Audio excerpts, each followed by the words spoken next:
સુરત કેન્દ્રીય જળ મંત્રી બન્યા બાદ સી.આર. પાટીલે કુદરતી જળ સંગ્રહ કરવા લોકોને કરી અપીલ.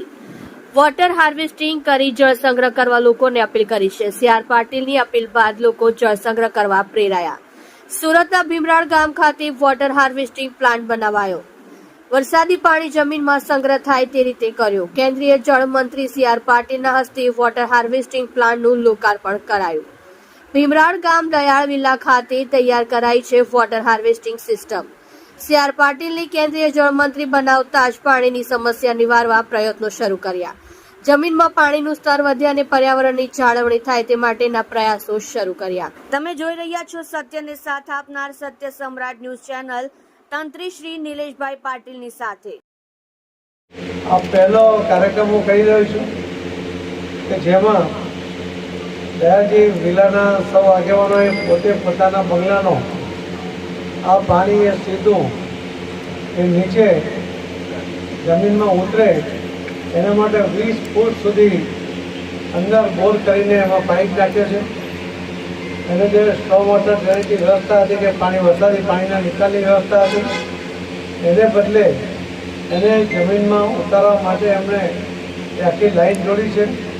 તો આપ સૌને એના માટે ખૂબ ખૂબ અભિનંદન આપું છું. ગુજરાતમાં અને વિશેષ કરીને દક્ષિણ ગુજરાતમાં અને એમાં પણ સુરત શહેરમાં આખી સોસાયટી એક સાથે એમણે આ નિર્ણય કર્યો અને કામ પણ પૂરું કર્યું છે. એના માટે ખૂબ ખૂબ આપને અભિનંદન આપું છું. આપનામાંથી ઘણા બધા લોકો પ્રેરણા પણ લેશે અને દરેક લોકો એના દ્વારા આ પાણી જમીનમાં ઉતારશે.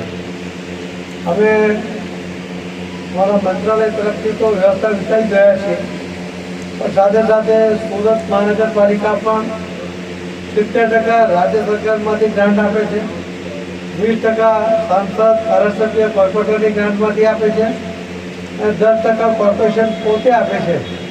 એ રીતની પણ એક સ્કીમ છે. એને પણ અમે રિવાઇઝ કરવા માટે જે પદાધિકારીઓ છે એમની સાથે પણ વાત કરી છે. એ પણ અધિકારીઓ સાથે ચર્ચા કરીને એને ફરીથી અમલ ચાલુ કરશે. દરેક જણ આનો લાભ લે, કેમ કે આ જે સ્કીમમાં અમને એક પણ રૂપિયો ખર્ચ કરવાનો આવશે નહીં અને ખર્ચ કરવો પડે તો પણ ખર્ચ કરવો જોઈએ. આપણી એક જરૂરિયાત છે એ સમજીને આમાં કામ કરવું જોઈએ. ઘણા બધા શેરદાર ફંડમાં પણ ઘણી બધી ઇન્ડસ્ટ્રીએ આમાં સાથ સહકાર આપવા માટેનો પ્રવેશ કર્યું છે.